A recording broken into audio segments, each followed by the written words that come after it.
నమస్తే, welcome to Andhraprabha. ప్రజా అనుకూల పద్దు కావాలి. ఆ పద్దు వారికి తొలి పద్దుగా మారాలి. ఇది ఇప్పుడు అభ్యుదయవాదులు, ప్రభుత్వాలను కోరుతున్న అభ్యర్థన. అత్యంత కీలకమైన విద్య, వైద్య రంగాలు రెండు పాలకుల నిర్లక్ష్యానికి గురవుతున్నాయా అనేది ప్రజల్లో వినిపిస్తున్న ప్రశ్న.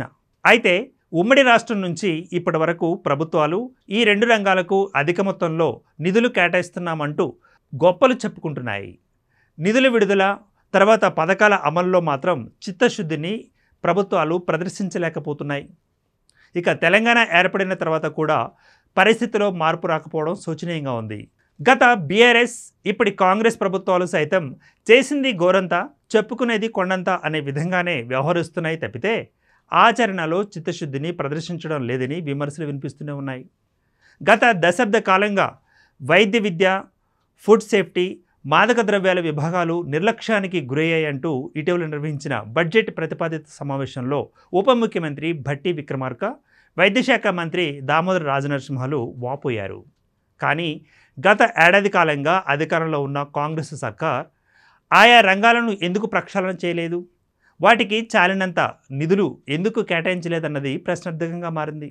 మరోవైపు రాష్ట్రంలో అత్యంత వెనుకబడిన దళితులు, గిరిజనుల కోసం నిర్దేశించిన ఎస్సీ, ఎస్టీ ప్రత్యేక అభివృద్ధి ప్రణాళిక నిధుల విషయంలోనూ పాలకులు తీవ్ర నిర్లక్ష్యాన్ని ప్రదర్శిస్తూ ఉండడం ఆందోళనకరంగా మారింది. బీఆర్ఎస్ హయాంలో సంబంధిత నిధుల వ్యయం ఎప్పుడు 70% దాటలేదంటే పరిస్థితి ఏ విధంగా ఉందో అర్థం చేసుకోవచ్చు.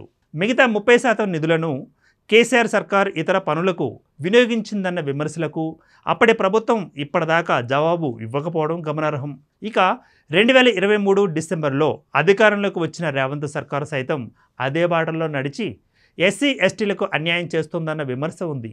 2023-24లో ప్రతిపాదించిన ఓట్ ఆన్ అకౌంట్ బడ్జెట్లో పేర్కొన్న నిధులలో 77% ఖర్చు చేసి మిగిలిన 23% వదిలేసింది.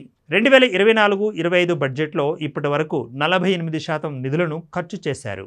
అయితే ప్రస్తుత పద్దుకు మార్చి ఆఖరు వరకు గడువు ఉంది కాబట్టి అప్పటి వరకు ఎంత వ్యయం చేశారనే లెక్కలు తేలాల్సి ఉంది.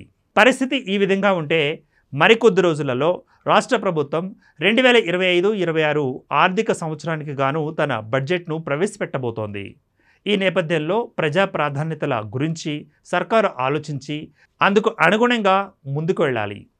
రాష్ట్రంలో కేజీ నుంచి పీజీ వరకు విద్యారంగంలో అన్ని స్థాయిల్లోనూ సమూల మార్పులు తెస్తామంటూ రేవంత్ సర్కార్ చెప్పింది. అందుకోసం అవసరమైన నిధులను కూడా కేటాయించాలి. ఇక తెలంగాణలోని విశ్వవిద్యాలయాల అభివృద్ధికి 5,000 కోట్ల రూపాయలు కేటాయించాలంటూ సిపిఐ ఇటీవల విజ్ఞప్తి చేసిన విషయం తెలిసిందే. ఆ కోవలోనే ఇతర రంగాలలో నెలకొన్న సమస్యల పరిష్కారానికి అవసరమైన బడ్జెట్ను కూడా ప్రతిపాదించాలి.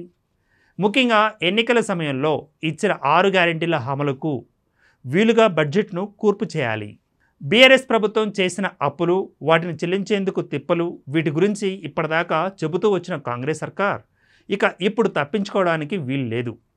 అధికారంలోకి వచ్చిన కొత్తల్లో ప్రభుత్వ ఉద్యోగులందరికీ 1వ తారీఖునే జీతాలు అంటూ ముఖ్యమంత్రి, మంత్రులు ఆర్భాటంగా ప్రకటించినప్పటికీ అది 3 నాళ్ల ముచ్చటగానే మిగిలిందన్నది బయట వినిపిస్తున్న మాట.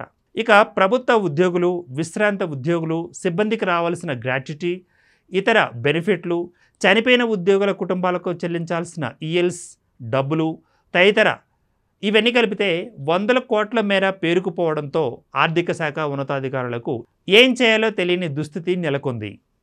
వాటి కోసం నెలలు, ఏండ్లు ఎదురు చూసిన బాధితులు సహనం కోల్పోతున్న పరిస్థితి ఏర్పడింది. ఇలాంటి సమస్యలన్నింటికీ ఏకైక పరిష్కారం ప్రజా అనుకూల బడ్జెట్. మరి బడ్జెట్ ఎలా ఉండబోతోందో వేచి చూద్దాం. Keep watching Andhraprabha.